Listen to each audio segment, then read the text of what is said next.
Welcome guys, welcome to the next lecture of power system. तो आगे बढ़ने से पहले आप अगर चैनल को आपने सब्सक्राइब नहीं किया है तो चैनल को सब्सक्राइब कर लीजिए और हमारे टेलीग्राम ग्रुप को ज्वाइन कर लीजिएगा ताकि आपको वहां से नोट्स, एमसीक्यूज और प्रैक्टिस करने के लिए क्वेश्चंस प्लस क्विजेज, ये सारी चीज़ों के लिए आपको हेल्पफुल रहेगा वो ग्रुप। तो टेलीग्राम ग्रुप का जो लिंक है वो मैं डिस्क्रिप्शन बॉक्स में डाल दूंगा। तो चलिए हम स्टार्ट करते हैं पावर सिस्टम का next part, power system protection. तो फॉल्ट जब हमने पढ़ा था तो ये देखा था कि फॉल्ट के केस में जो करंट है वो बहुत ज़्यादा इंक्रीज हो जाती है, जिसको हम बोलते हैं फॉल्ट करंट। मतलब एक तरह से हम ये बोलें कि अगर पावर सिस्टम में बहुत ही ज़्यादा अमाउंट की किलो एम्पियर की करंट अगर फ्लो होना शुरू हो जाती है तो हम बोल देते हैं कि फॉल्ट आ चुका है। अब इसी फॉल्ट को हमें क्या करना है, प्रिवेंट करना है, या इसी फॉल्ट से अपने पावर सिस्टम को प्रोटेक्ट करना है। बट देखिए, प्रोटेक्शन सिस्टम की कुछ कंडीशंस होनी चाहिए, क्योंकि हम क्या चाहते हैं, अपने पावर सिस्टम को प्रोटेक्ट करना हाई करंट से। अब हाई करंट तो दो चीजों की वजह से हो सकता है।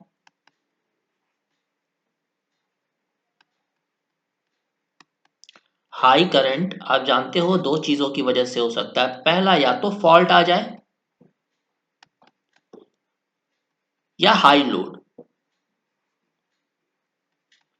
अगर लोड बहुत ज्यादा हैवी हमने कनेक्ट कर दिया है तो जो लोड है वो large amount of current draw करने लगता है, तो कहीं प्रोटेक्शन सिस्टम को ये ना लगे कि हाई लोड की जो कंडीशन है वो भी फॉल्ट की कंडीशन है और वो ऑपरेट करके सर्किट को अलग कर दे। तो प्रोटेक्शन सिस्टम, जो पावर सिस्टम प्रोटेक्शन के लिए हमने इक्विपमेंट्स लगाए हुए हैं, उसको ये पता होना चाहिए कि कौन सी फॉल्टी कंडीशन है और कौन सी हाई लोड की कंडीशन है। अगर आप सिर्फ हाई करंट के बेस पे डिस्क्रिमिनेट करना चाहते हो तो उसको ये पता होना चाहिए कि फॉल्ट की वजह से हाई करंट फ्लो हो रही है या हाई लोड की वजह से हाई करंट फ्लो हो रही है। तो हम क्या चाहते हैं कि जब भी फॉल्ट आए तब हमारा सिस्टम ऑपरेट करे, प्रोटेक्शन सिस्टम ऑपरेट करे, हाई लोड के केस में ऑपरेट नहीं करे। यानी कि जब भी फॉल्टी कंडीशन आए तो जो प्रोटेक्शन सिस्टम है उसका काम क्या होना चाहिए, प्राइमरी फंक्शन क्या होना चाहिए, isolate the faulty part, isolate the faulty part. अगर फॉल्टी पार्ट को हम आइसोलेट कर पा रहे हैं तो ये हमारे लिए अच्छी बात है, क्योंकि जो हेल्दी सिस्टम है वो बच जाएगा। तो प्रोटेक्शन सिस्टम के कितने पार्ट होते हैं, important parts of protection system या important steps of protection system.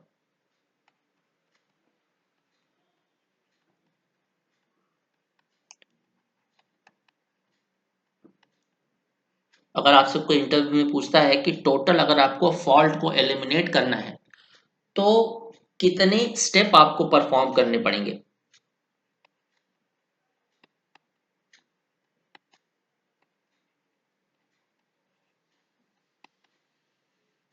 Important step of protection system. तो ये तो हम जानते हैं कि दो सबसे इंपॉर्टेंट इक्विपमेंट्स जो होते हैं पावर सिस्टम को प्रोटेक्ट करने के लिए वो कौन से होते हैं। पहला होता है रिले, दूसरा होता है सर्किट ब्रेकर, जिसको हम अभी डिटेल में देखेंगे। तो टोटल तीन स्टेप होते हैं, दो स्टेप परफॉर्म करते हैं, दो स्टेप परफॉर्म करता है रिले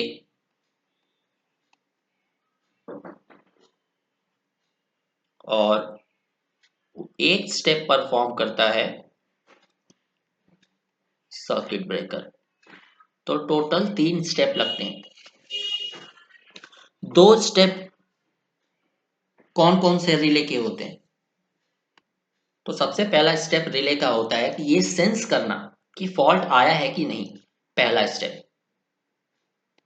फॉल्ट को सेंस करना रिले का काम होता है। रिले का दूसरा काम क्या होता है, रिले का दूसरा काम ये होता है कि अगर फॉल्ट आया है सिस्टम में तो वो सर्किट ब्रेकर को सिग्नल भेजे कि आप अपना जो कॉन्टेक्ट्स है उसे ओपन कर लीजिए। तो सर्किट ब्रेकर का काम क्या होता है, दो सर्किट को अलग करना, हेल्दी और फॉल्टी पार्ट को अलग करना, ये काम होता है सर्किट ब्रेकर का। तो दो काम करता है रिले, एक काम करता है सर्किट ब्रेकर। तो प्रोटेक्शन को सबसे बेसिक से पढ़ने के लिए हम बहुत ही बेसिक से चलेंगे। तो ऐसा कौन सा इक्विपमेंट नॉर्मली आप घरों में भी यूज करते हो, अगर आपको बोला जाए कि ये सर्किट ब्रेकर है या पावर सिस्टम प्रोटेक्शन डिवाइस है, तो ऐसा कौन सा डिवाइस है जो आप नॉर्मली यूज करते हो? फ्यूज। फ्यूज एक ऐसा पार्ट है जो नॉर्मली हम यूज करते हैं अपने घरों के इक्विपमेंट्स में भी, राइट। तो फ्यूज के बारे में कुछ इंपॉर्टेंट इंफॉर्मेशन देखते हैं। ये हमारा सर्किट है और मान लेते हैं यहाँ पे लगा हुआ है हमारा फ्यूज। फ्यूज वायर को हम शो करते हैं कुछ इस तरह से। ये हमारा है फ्यूज वायर। यहाँ से हम सप्लाई दे रहे हैं आई। मान लेते हैं यहाँ पे हमारा लगा हुआ है लोड। ये है हमारा फ्यूज वायर। तो अगर फ्यूज वायर ठीक ठाक काम कर रहा है तो ये जो करंट सप्लाई से आ रही है वही करंट हमारी कहाँ से जाएगी? लोड तक। अब मान लीजिए फॉल्ट आ गया, किसी कारण से शॉर्ट सर्किट हो गया।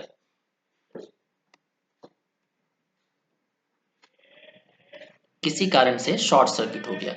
तो शॉर्ट सर्किट अगर होता है कहीं पे, तो सबसे पहली चीज आपके दिमाग में क्या आनी चाहिए? कहीं पे भी अगर शॉर्ट सर्किट हो रहा है इसका मतलब करंट इंक्रीज हो गया। और हम जानते हैं पावर क्या होता है? पावर लॉस होता है आई स्क्वायर आर। अगर करंट इंक्रीज हो गया तो पावर लॉस इंक्रीज हो जाएगा। हीट का फॉर्मूला क्या होता है? हीट का फॉर्मूला होता है power loss into time, right. यानी कि अगर पावर लॉस बढ़ रहा है तो हीट बढ़ेगी। हीट बढ़ेगा तो टेम्परेचर बढ़ेगा और ये टेम्परेचर क्या कर देगा? इस फ्यूज वायर को मेल्ट कर देगा। अब फ्यूज वायर अगर मेल्ट हो गया तो ये सर्किट तो ओपन हो गया ना। अब सर्किट कैसा बन जाएगा?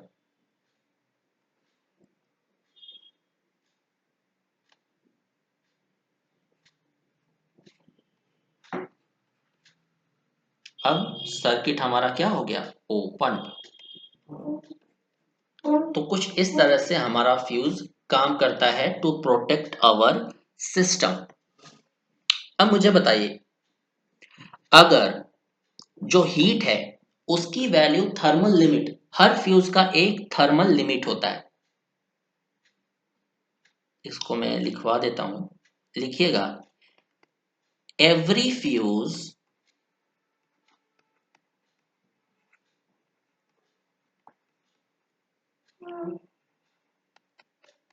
Has its on thermal limit. Thermal limit का क्या मतलब होता है? थर्मल का क्या मतलब होता है? थर्मल का मतलब होता है हीट। थर्मल लिमिट का मतलब क्या होता है? कोई भी फ्यूज कितनी हीट सह सकता है। यानी कि अगर हीट इस थर्मल लिमिट से ज्यादा हो गई तो फ्यूज हमारा क्या हो जाएगा? मेल्ट हो जाएगा। अगर हम हीट को रिप्रेजेंट कर रहे हैं क्यू से, तो अगर क्यू की वैल्यू ज्यादा है थर्मल लिमिट से, then fuse will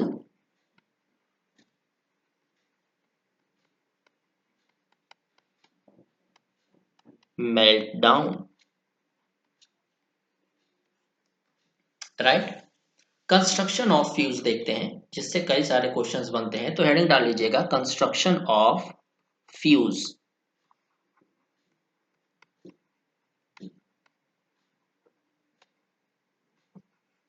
construction of fuse. Fuse का कंस्ट्रक्शन क्या होता है? तो देखिए, अगर हम फ्यूज की बात करें तो फ्यूज को कुछ इस तरह से रिप्रेजेंट कर रहे थे हम।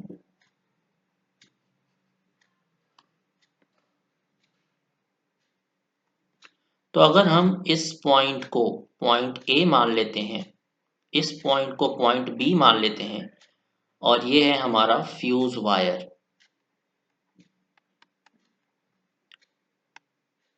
तो फ्यूज के कंस्ट्रक्शन में हमें दो चीजों का ध्यान रखना जरूरी है कि ए से बी तक के बीच की दूरी कितनी है। यानी कि दो चीजों का ध्यान रखना पड़ता है, लेंथ ऑफ फ्यूज वायर कितना होना चाहिए, और दूसरा cross section area of fuse wire. तो किसी भी फ्यूज को बनाते वक्त हमें दो चीजों का ध्यान रखना पड़ेगा कि जो फ्यूज वायर हम यूज करने वाले हैं उसकी लेंथ कितनी होनी चाहिए, और दूसरा उस फ्यूज वायर का क्रॉस सेक्शन एरिया कितना होना चाहिए, यानी कि वो फ्यूज वायर मोटा होना चाहिए या पतला होना चाहिए। तो यहाँ पे जो एरिया की अगर हम बात करें तो एरिया हम डिजाइन करते हैं on the basis of resistance. Cross section area, cross section area of fuse wire is decided on the basis of resistance। क्योंकि मान लेते हैं कि अगर रेजिस्टेंस ज्यादा है, फ्यूज वायर का रेजिस्टेंस ज्यादा है, तो हम क्या जानते हैं, हीट। हीट क्या होता है, पावर लॉस, यानी कि आई स्क्वायर आर इंटू टाइम, यही होता है हीट का फॉर्मूला। तो अगर रेजिस्टेंस ज्यादा है तो हीट ज्यादा प्रोड्यूस होगी। हीट ज्यादा प्रोड्यूस होगी मतलब fuse will melt down quickly.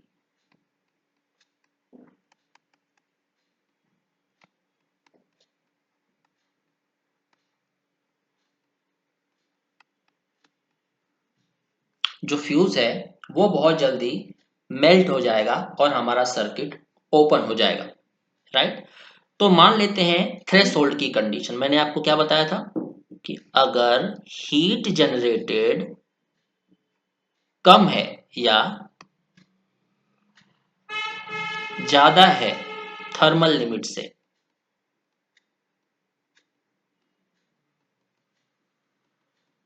तो फ्यूज बहुत जल्दी मेल्ट हो जाएगा। अगर हीट जनरेटेड कम है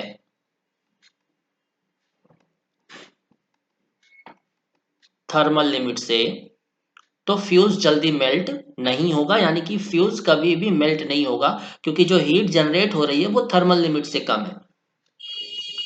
अगर Q की वैल्यू यानी कि हीट की वैल्यू थर्मल लिमिट के बराबर है तो इसे बोलते हैं थ्रेशोल्ड कंडीशन।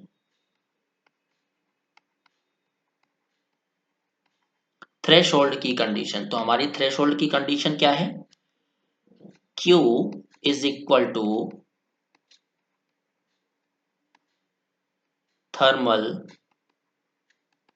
लिमिट। अब किसी भी वायर की, किसी भी फ्यूज वायर की जो थर्मल लिमिट है, थर्मल लिमिट क्या बताती है, ये मैंने आपको ऑलरेडी बताया है कि थर्मल लिमिट हमें ये बताती है कि कितनी हीट पे हमारा वायर मेल्ट हो जाएगा। तो थर्मल लिमिट तो किसी भी एक पर्टिकुलर वायर की कांस्टेंट होनी चाहिए। तो Q is equal to constant, Q क्या है, I square R into T is equal to constant. तो अब मुझे बताइए time is inversely proportional to क्या है, रेजिस्टेंस। तो अगर रेजिस्टेंस ज्यादा है तो टाइम कम होगा। टाइम क्या शो कर रहा है, मतलब टाइम ये शो कर रहा है कि फ्यूज वायर कितना समय ले रहा है मेल्ट होने के लिए। तो अगर रेजिस्टेंस ज्यादा है तो टाइम कम हो जाएगा, टाइम कम हो जाएगा मतलब switch will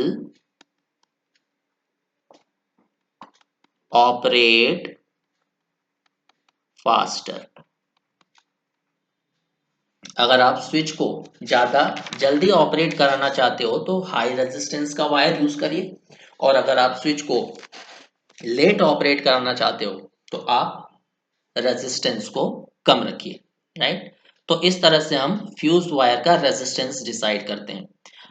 inversely proportional to होता है time of operation of fuse. अब हम लेंथ कैसे डिसाइड करते हैं, देखिए फ्यूज कैसे बनता है, मैंने बताया था कंस्ट्रक्शन। ये वायर है, एक पॉइंट दूसरा पॉइंट, ये है फ्यूज वायर का कंस्ट्रक्शन। ये इनिशियल कंडीशन है, करंट यहां से आ रही है आई, यहां जा रही है आई। मान लीजिए फॉल्ट आया, करंट बढ़ गई, हीट ज्यादा जनरेट हुई और ये फ्यूज वायर मेल्ट हो गया।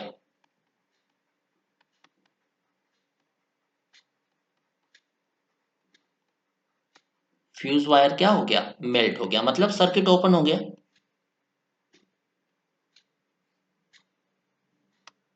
करंट कितनी हो गई, 0।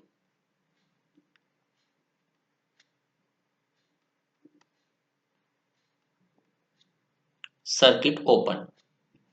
यहां पे लोड शो कर दीजिए।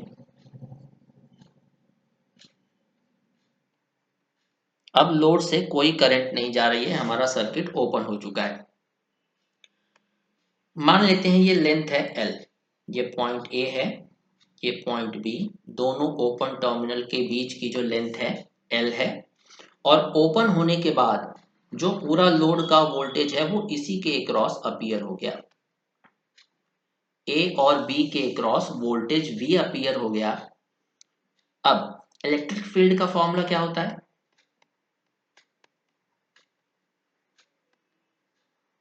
Electric field is equal to voltage पर यूनिट लेंथ। तो मान लीजिए ए और बी के बीच की जो लेंथ है वो बहुत कम है, यानी कि हमने जो फ्यूज वायर यूज किया था उसकी लेंथ कम थी। लेंथ कम, वोल्टेज तो कांस्टेंट रहेगा, वोल्टेज को हम चेंज नहीं कर सकते। इलेक्ट्रिक फील्ड बढ़ गई, लेंथ को हमने कम किया तो इलेक्ट्रिक फील्ड हमारी इंक्रीज हो गई। अब इलेक्ट्रिक फील्ड इंक्रीज हो गई मतलब ए पॉइंट और बी पॉइंट के बीच जो इलेक्ट्रिक फील्ड है उसकी वैल्यू बहुत ज्यादा बढ़ गई। अब इलेक्ट्रिक फील्ड अगर इंक्रीज हो गई है तो वो क्या कर देगी, ए और बी के बीच की जो एयर है उसे आयोनाइज कर देगी। और आयोनाइज एयर क्या काम करती है, एज अ कंडक्टिंग मीडियम। तो एयर स्टार्ट्स कंडक्टिंग। जो ए और बी के बीच की हवा है वो कंडक्ट करने लग जाएगी, क्योंकि इलेक्ट्रिक फील्ड बढ़ चुकी है लेंथ कम होने की वजह से। तो अब देखिए यहां हमारा फ्यूज ओपन हुआ था, यहां हमारा लगा हुआ है लोड, करंट यहां से आई आ रहा है। पहले ए और बी ओपन हो चुका था, फिर इलेक्ट्रिक फील्ड बढ़ी तो ए और बी के बीच की जो एयर है वो कंडक्ट करने लगी, यानी कि एक आर्क जनरेट हो जाएगा ए और बी पॉइंट के बीच में। मतलब ये जो करंट है अभी भी हाई करंट लोड तक पहुंच रही है, मतलब ये लोड को क्या कर सकती है, डैमेज कर सकती है, राइट। तो हमेशा जो लेंथ है वो वोल्टेज के बेसिस पे डिसाइड करनी चाहिए। अगर लेंथ कम है, अगर वोल्टेज कम है तो लेंथ कम रखिए ताकि इलेक्ट्रिक फील्ड हमारी कांस्टेंट रहे। और अगर हाई वोल्टेज के लिए आप यूज कर रहे हो तो लेंथ को ज्यादा रखिए ताकि इलेक्ट्रिक फील्ड कांस्टेंट रहे। और ये जो आर्क जनरेट हो रहा है ए और बी के बीच में ये ना हो, क्योंकि सर्किट ओपन करने के बाद भी आर्क के थ्रू करंट लोड तक पहुंच रहा है, फिर फ्यूज लगाने का क्या मतलब है, राइट? लोड तो हमारा डैमेज ही हो जाएगा। इसीलिए हम हमेशा वोल्टेज ज्यादा है तो लेंथ ज्यादा रखिए, वोल्टेज कम है तो लेंथ कम रखिए फ्यूज वायर की। अब कौन कौन सा मटेरियल यूज करते हैं फ्यूज वायर को बनाने के लिए? फ्यूज वायर को बनाने के लिए हम ज्यादातर टिन का यूज करते हैं, टिन का भी यूज करते हैं, कॉपर का भी यूज करते हैं, एल्यूमिनियम का भी यूज करते हैं, ये सारी चीजें। अब मुझे ये बताइए कि जो फ्यूज है वो प्राइमरी प्रोटेक्शन के लिए होता है या बैकअप प्रोटेक्शन के लिए होता है? ये क्वेश्चन कई बार पूछा जा चुका है। तो जो फ्यूज वायर है वो हमेशा, या जो फ्यूज है वो हमेशा बैकअप प्रोटेक्शन के लिए होता है। Fuse is always used for backup protection. क्यों हम इसे प्राइमरी प्रोटेक्शन के लिए क्यों नहीं यूज कर सकते? बैकअप प्रोटेक्शन का मतलब क्या होता है? देखिए, दो तरह के प्रोटेक्शन हमें पढ़ने हैं। हम अपने पावर सिस्टम में दो तरह के प्रोटेक्शन लगाते हैं।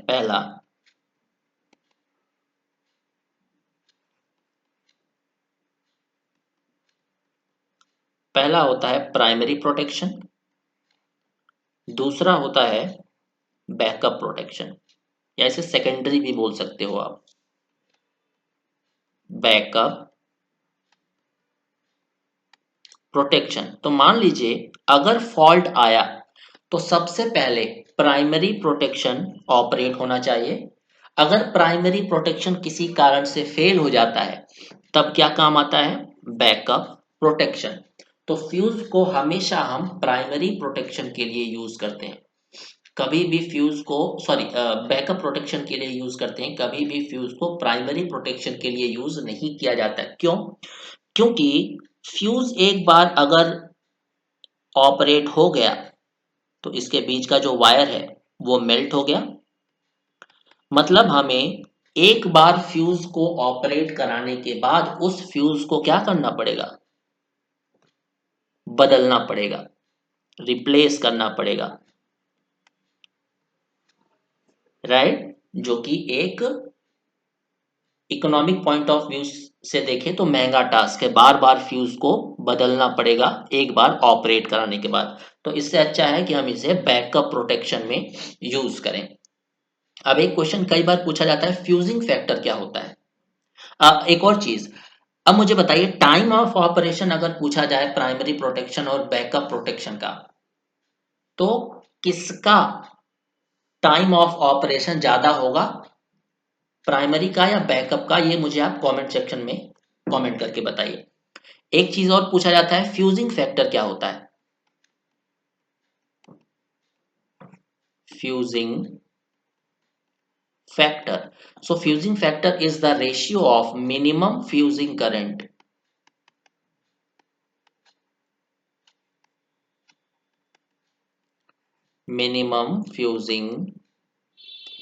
current divided by rating of fuse. इसे याद रखिएगा, मिनिमम फ्यूजिंग करंट यानी कि वो करंट जिसपे फ्यूज मेल्ट हो रहा है, और फ्यूज की रेटिंग कितनी है, इनका रेशियो क्या कहलाता है? Fusing factor. तो फ्यूज के बारे में इतना ही। अभी थोड़ा सा बेसिक और बचा हुआ है, जैसे लोड इंटरप्टर, लाइन आइसोलेटर, उसके बाद हम स्टार्ट करेंगे क्या? Circuit breaker. तो चलिए मिलते हैं हम अपने नेक्स्ट लेक्चर में। Thank you very much.